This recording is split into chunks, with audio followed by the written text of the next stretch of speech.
네, 41일째를 맞은 미국 연방정부 셧다운으로 인한 혼란이 커지고 있습니다. 4,200만 명에 이르는 저소득층 식비 지원금 집행을 놓고 민주당 주지사 지역과 연방정부가 충돌하고 있는데요. 국제부 연결해서 자세한 소식 알아보겠습니다. 김지수 기자. 네, 미국 연방정부 셧다운의 저소득층 식비 지원 프로그램을 둘러싼 대혼란이 벌어졌습니다. 셧다운 탓에 예산이 바닥나 11월분 영양 보충 지원 프로그램 지원금을 집행할 수 없다는 미 농무부의 지난달 발표 후 민주당을 중심으로 25개 주 등이 소송을 냈습니다. 지방법원은 비상기금 등을 이용해 지원금을 집행하라고 이들의 손을 들어줬는데 대법원은 지난 7일 지급 명령의 효력을 중단하면서 판단이 엇갈렸습니다. 이 과정에서 25개 주 주정부 중 일부가 이미 지원금이 충전되는 전자카드 EBT의 금액을 지급했는데 연방정부가 이를 인가받지 않은 결제라면서 주정부에 입금을 거부했습니다. AP통신 등 현지 언론에선 위스콘신주의 경우 이미 70만 명의 EBT에 한 달치 지원금을 충전했으며 이 금액은 1억 달러에 이른다고 전했습니다. 미 백악관은 현지 시간 9일 이런 셧다운 사태가 이달 말까지 지속될 경우 4분기 미국 경제 성장률이 마이너스를 기록할 수도 있다고 전망했는데요. 케빈 해시 백악관 국가경제위원회 위원장은 추수감사절 기간은 경제적으로 가장 활발한 기간 중 하나라면서 이때 사람들이 여행을 하지 않으면 정말로 4분기에 마이너스 성장을 볼 수도 있다고 말했습니다. 연방 상원에서 임시 예산안이 통과되지 못하면서 지난달 1일부터 시작된 셧다운은 역대 최장인 40일째 지속 중이며 항공 관제사 인력 부족으로 이미 미국 항공교통의 지연, 결항 등 차질이 빚어지고 있습니다. 미 의회에선 우리 시간으로 오늘 중 셧다운을 종료하기 위한 임시 예산안의 15번째 투표가 이루어질 전망입니다. 네, 한편 세르게이 라브로프 러시아 외무장관이 우크라이나 문제 해결을 위해 마코 루비오 미국 국무장관과 만날 준비가 됐다고 밝혔다고요. 네, 현지 시간 9일 세르게이 라브로프 러시아 외무장관은 마코 루비오 미국 국무장관과 만날 준비가 됐다고 강조했습니다. 이러한 발언은 라브로프 장관이 블라디미르 푸틴 러시아 대통령의 신임을 잃었다는 소문이 불거진 가운데 나왔는데요. 크렘린궁은 현실과 전혀 맞지 않는다고 소문을 일축했습니다. 앞서 외신들은 라브로프 장관이 루비오 장관에게 우크라이나에 대한 러시아의 강경한 입장을 고수한 탓에 푸틴 대통령과 트럼프 미국 대통령의 부다페스트 정상회담이 무산됐다는 분석을 내놓기도 했습니다.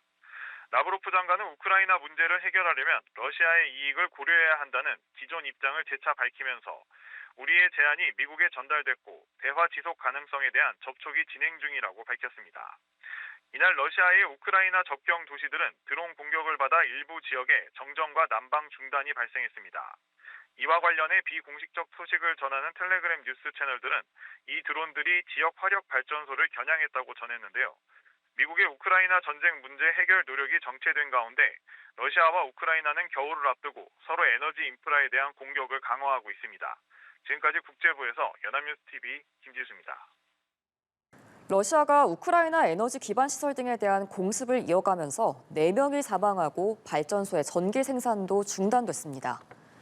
현지 시간 8일 우크라이나 당국은 러시아군이 지역 사회로부터 전력과 물, 난방을 빼앗았고 중요 기반 시설을 파괴했으며 철도망을 부쉈다고 비판했습니다. 당국에 따르면 동부 드니프로에서 러시아군의 드론 공습에 9층 건물이 부서지면서 3명이 사망하고 12명이 다쳤습니다. 북쪽의 하르키우에서도 에너지 기업 직원 1명이 사망했습니다. 우크라이나 국영 에너지 업체 센트레 에르고는 전쟁 발발 후 최대 규모의 공습을 받았고 이에 전력 생산을 중단했다고 밝힌 상황입니다. 한편 러시아 국방부는 우크라이나 군산업복합기업단지와 우크라이나 군작전을 지원하는 에너지 시설을 타격했다고 주장했습니다. 네, 미국 연방정부의 일시적 업무정지 셧다운 사태가 역대 최장 기록을 이어가고 있는 가운데 미국 정치권의 논의는 여전히 공전하고 있습니다. 이 사태 장기화로 해외 미군 기지 근로자들의 월급도 끊긴 걸로 알려졌습니다. 윤석희 기자입니다. 미 연방 상원은 주말에도 본회의를 열어 셧다운 사태를 논의했지만 여전히 접점을 찾지 못하고 있습니다. 핵심 쟁점은 의료보험 제도인 오바마 케어 보조금을 예산안에 포함할지 여부입니다. 야당인 민주당은 보조금을 1년 연장하면 셧다운 종료에 협조할 수 있다는 입장이지만 공화당은 셧다운을 먼저 끝내고 논의하자며 맞서고 있습니다. I hope the president comes and meets with us. The amount of money we're talking about here is about the same as the money that went to Argentina. Are the Democrats deaf? Do they not hear from the people that they're putting in these situations? 트럼프 대통령은 의사규칙 변경을 통해 민주당의 필리버스터를 강제로 끝내라며 이른바 핵옵션 가동을 공화당에 거듭 촉구했습니다. 셧다운이 현지 시간으로 8일 39일차로 접어들면서 수천 편의 항공편이 결항되거나 지연되는 등 여파가 속출하고 있습니다. 미 연방 항공청은 40개 주요 공항의 항공편을 10%까지 단계적으로 감축하겠다고 밝혔습니다. Yeah, I think it'll definitely gets worse. I mean, as controllers start to take time off, I can only imagine they're not getting paid, so that affects travel. 해외 미군 기지에서는 해당국 현지 직원들이 급여를 제때 받지 못하고 있습니다.